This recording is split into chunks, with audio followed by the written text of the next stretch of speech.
welcome to episode 2, part 1 of Philosophy of X here on the Aspect Network. I'm your host, Alex Batts, and I'll be your guide as we take a journey to examine the world of X-Men through philosophy. For this second episode, I wanted to take a deeper dive into probably my favorite X-Men character, and in my opinion, arguably one of the greatest fictional characters of all time, the Master of Magnetism himself, Magneto. There are a lot of incredibly complex and fascinating philosophical areas that can be explored through Magneto, and as you can tell by the title, we will be exploring the ethics of mutant liberation as a consistent foundational point for the character, but that in itself opens the door for a handful of ideas that we'll get into, including just war theory, the ethics of collective punishment, the paradox of power, and ethical pluralism. Originally, I had wanted to fit all of this into one episode, but as I got through the script, that became very evidently impossible to do while still maintaining the bite-sized episode format that I wanted for this show. So we're getting our first two-parter, and even splitting things up, this episode is definitely going to be a bit longer than our first episode, but there's just simply too much that needs to be talked about. I'll spend this first episode setting up the need-to-know character info for Magneto, and then we'll get into just war theory. Beyond that, the ethics of collective punishment, the paradox of power that Magneto represents, and his ethical pluralism will all be covered in next week's episode.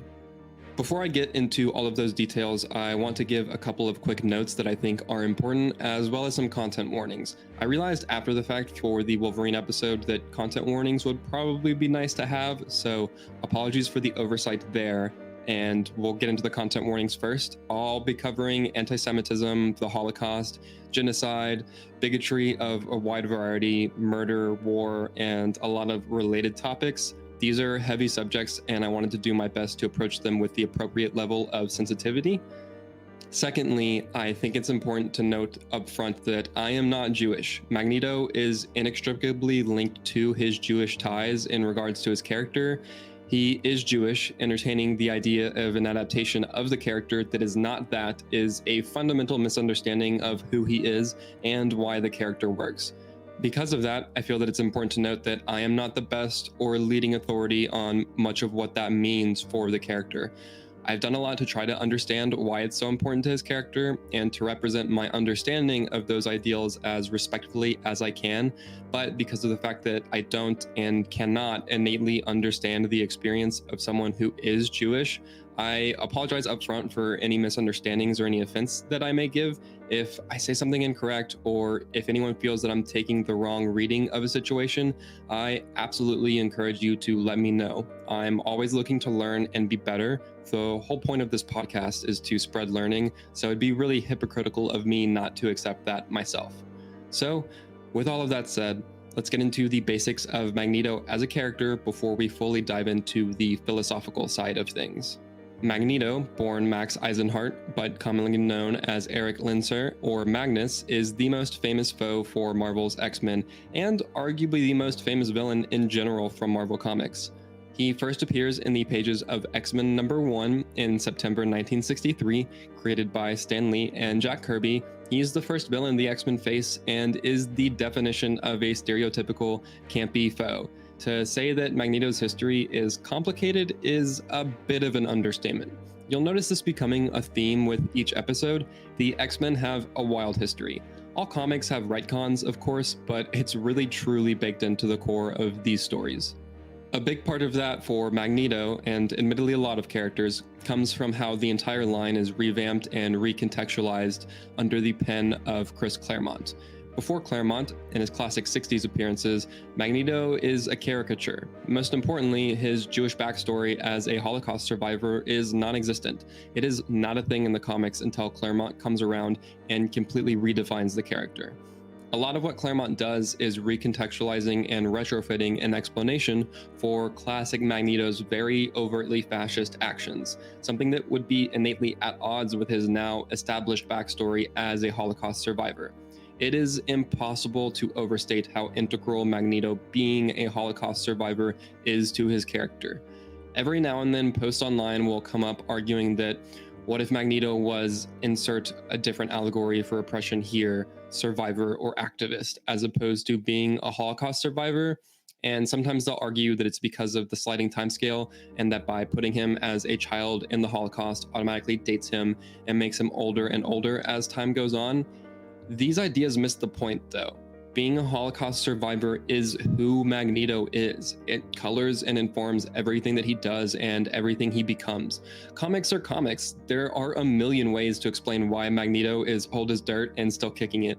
He's an Omega level mutant, which we'll get more into later, and that's explanation enough.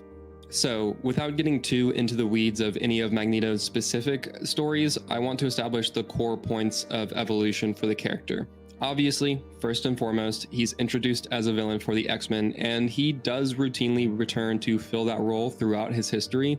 As much as I'm going to get into the Magneto was right of it all as we go on, it is important to note that Magneto has done terrible, heinous things. There is no way around that. It's a tension that lives at the heart of the character. It's arguably the heart of the character. It's crucial to understand, though, that he is much more than just an antagonist for the X-Men. He is Charles Xavier's closest friend and oldest friend, more than friends also if you really want to read into the subtext, which isn't really all that subtle at times, but that's a different podcast episode. Over time, he evolves to become one of the X-Men's closest and most important allies, and even a leader. During one of Xavier's trips to the grave, don't worry, he gets better, Magneto is instated at Charles's insistence as the head of Xavier's School for Gifted Youngsters. Magneto as the headmaster era is one of the most pivotal for the character. It highlights a few key elements of the character: his desire to be better, his uncertainty that he can be or that he deserves redemption of any kind, and the fact that he is, at his core, doing all that he does for the children of mutant kind. In the Krakoan era, which started with House of X and Powers of 10 in 2019, Magneto is established as one of the heads of state for the new mutant island nation of Krakoa. This is, in my opinion, the defining evolution of the character. It's the endpoint that he spent his entire life fighting for in regards to mutant liberation. Krakoa is, in a very real sense for him, security for the future of mutantdom. He's revered among the children of Krakoa. They recognize all that he's done for them to establish this paradise. It's also a reconciliation of the clashing ideologies that both he and Xavier have always held. Xavier compromises far more than Magneto does in the establishment of Krakoa. And I can feel myself slipping into what's arguably more of the philosophical side of things. So I think it's time to just fully dive in. But to summarize the important bullet points for his character, he was a villain, he's done horrible things, but it's rooted in the trauma that he endured as a Holocaust survivor, the fact that mutants are a vilified and hated species, and his desire to ensure that no mutant has to endure the horrors that he, his family, and his people have faced. In this, he eventually becomes an ally and leader for the X-Men, and though his actions can be horrible, he has a righteous end goal. So, with all of that said, after the break, let's really dive into Magneto's philosophy. We'll be right back. Hi, my name is Megan. And I'm Bree. Enjoying this show on the Aspect Network? Then check out Viltrumikes, an Invincible podcast. Each week, we go back and discuss your favorite episodes of the series and review new episodes as they release right on Amazon Prime. Join us as we travel space, time, and the multiverse with Mark Grayson and discuss one of the most exciting superhero series on TV on Viltrumikes, here on the Aspect Network. And now, back to the show.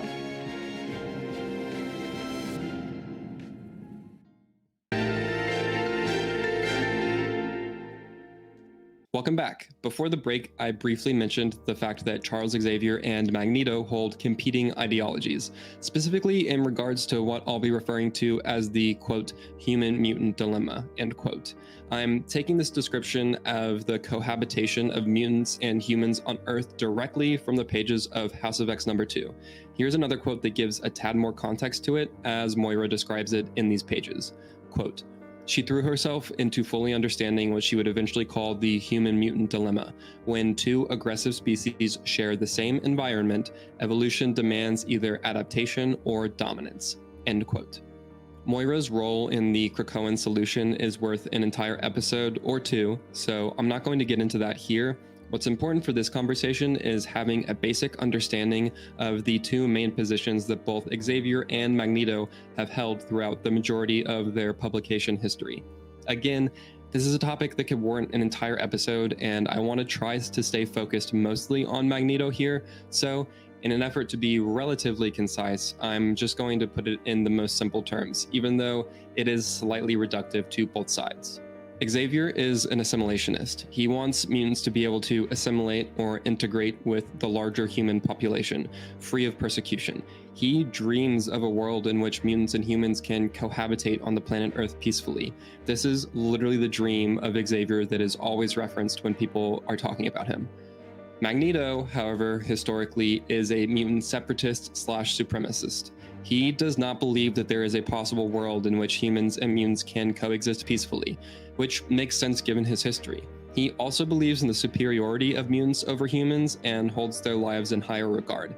In his first appearance, he makes grandiose speeches about Homo superior, a now canon colloquial genetic designation for mutants in relation to Homo sapien, normal humans.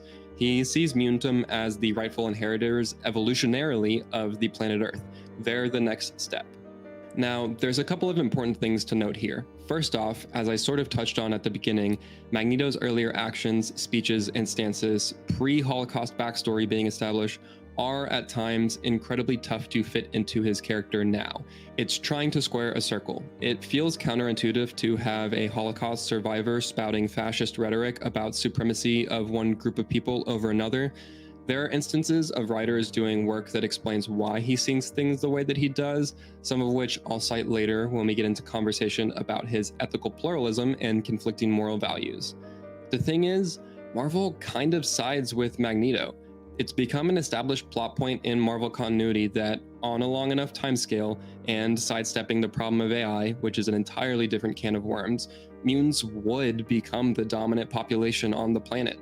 Magneto is right about them being the inheritors of Earth. The important thing to note is that that's not inherently a bad thing. The reason it's viewed as a problem by extremist humans is due to the othering of mutantum, viewing that diversity in evolution as a problem to be solved rather than a uniqueness to be embraced.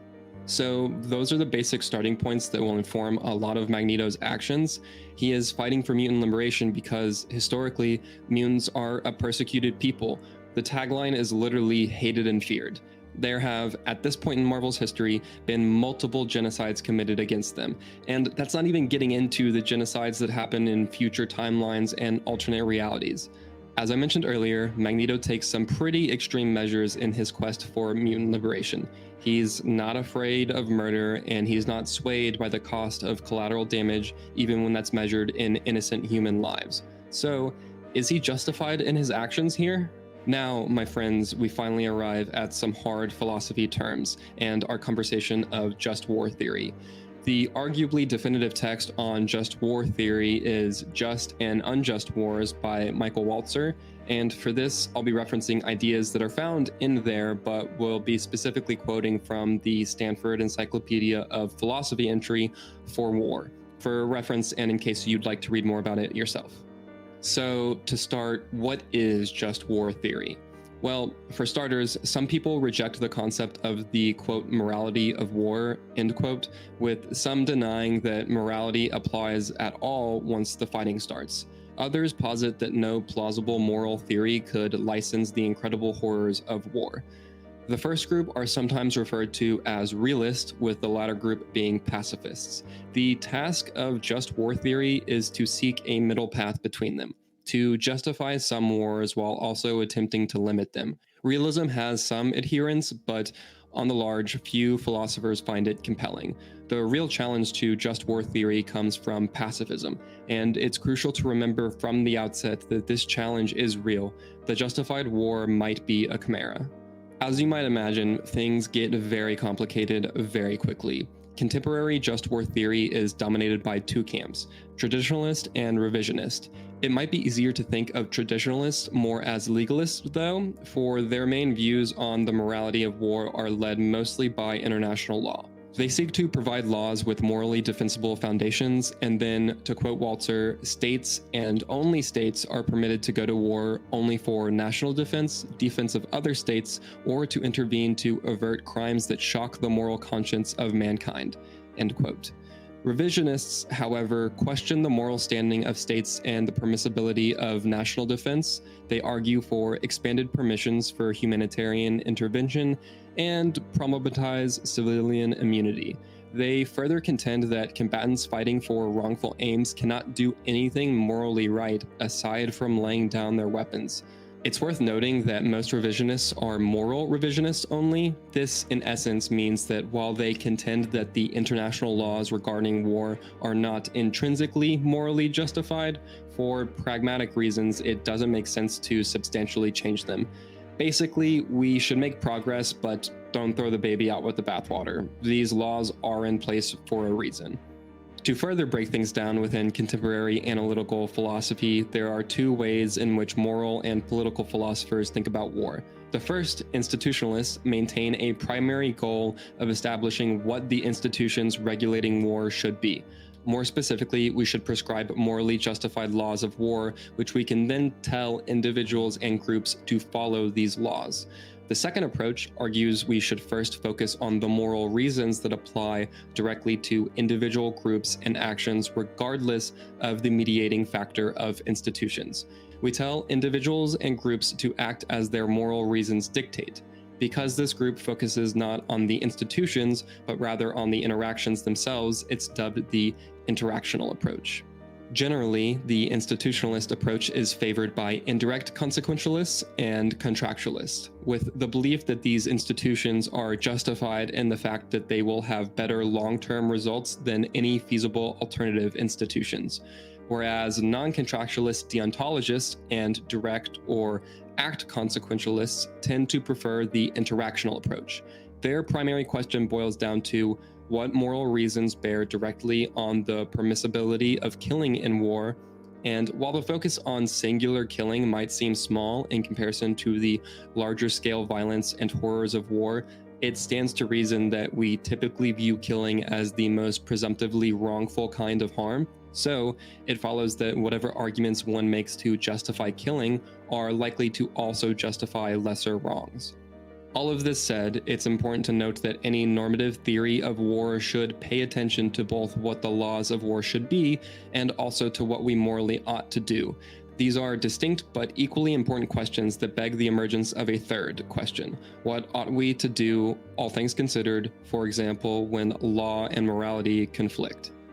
So I just threw a lot at you, and I don't even really have time to get into the competing camps of consequentialism that I just mentioned in passing.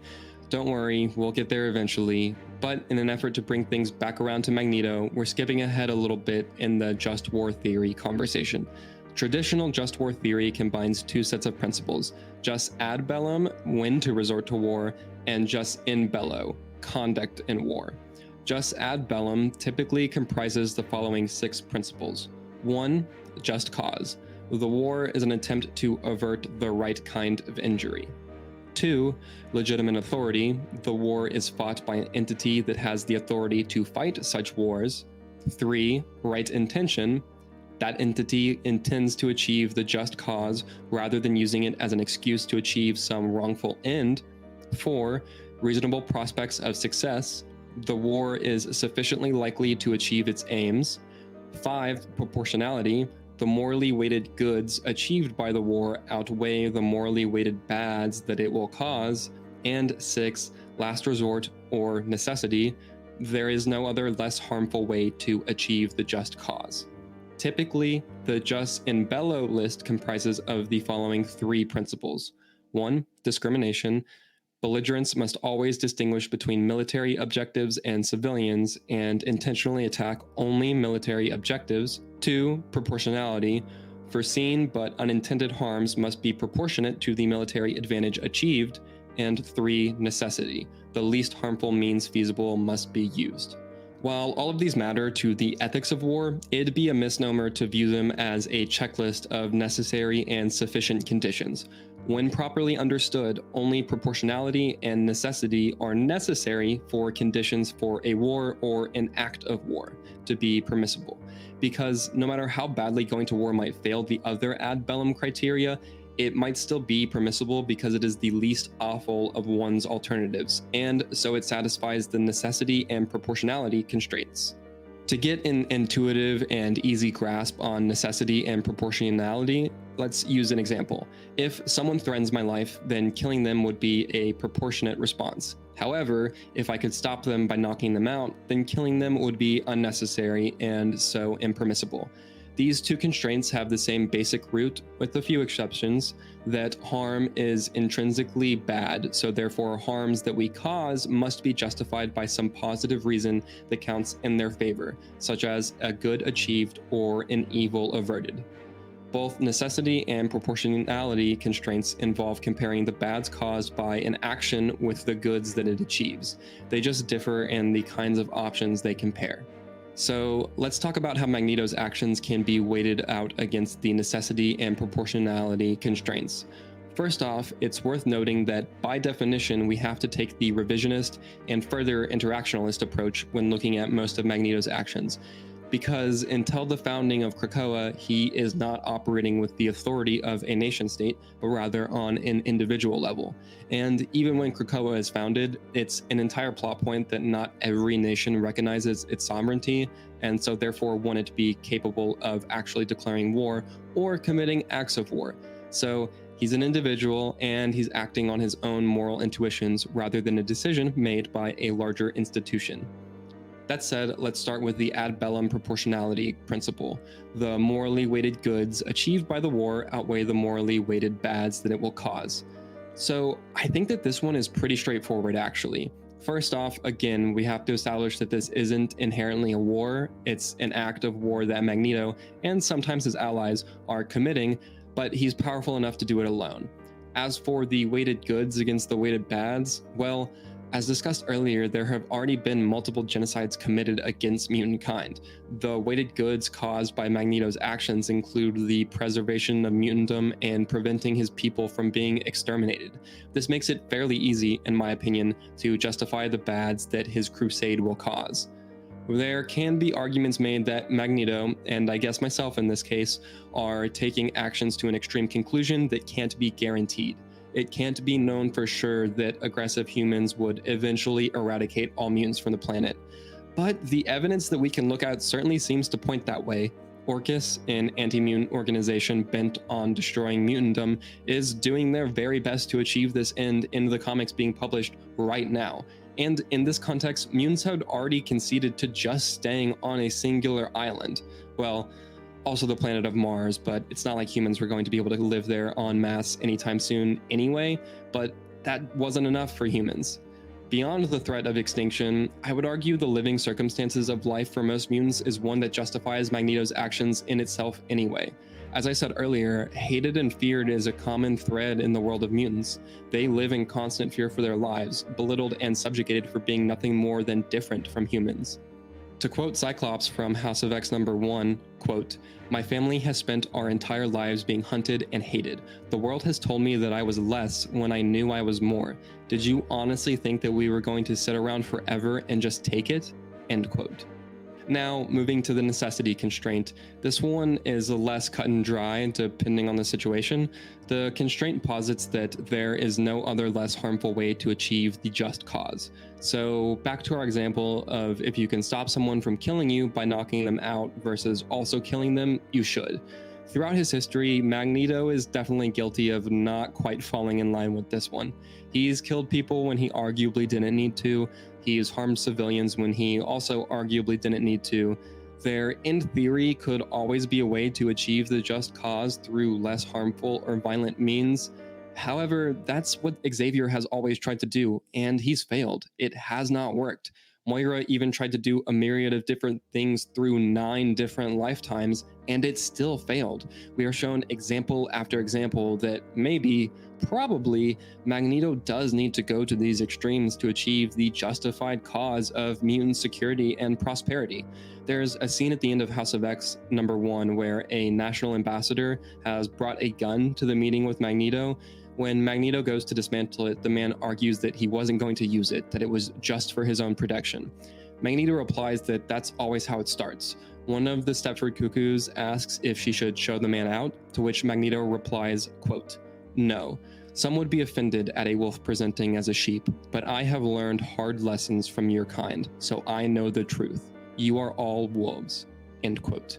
Magneto has experienced firsthand, both through his survival of the Holocaust and through mutant kind's continued, unwavering persecution, the horrific lengths that humans will go to punish those they have decided to other in the means of achieving their own ends of control, and he will not stand for it. So, in conclusion, Magneto was right, and with that, we will continue our discussion next week. Thank you so much for tuning in to this giant-sized episode of Philosophy of X, and be sure to tune in next week as we continue to analyze Magneto, including diving more into the ethical considerations of collective punishment, the paradox of power that Magneto embodies, and the ethical pluralism that he demonstrates. You can find me online at APBatman with 2 T's, and please be sure to subscribe here to The Aspect on YouTube and any platform where podcasts can be found. Please give us a like, leave a comment, and turn on that notification bell so you never miss an episode. You can also follow us on Twitter/X, Instagram, and TikTok at The Aspect Co. Thank you so much for listening, and I'll see you next week.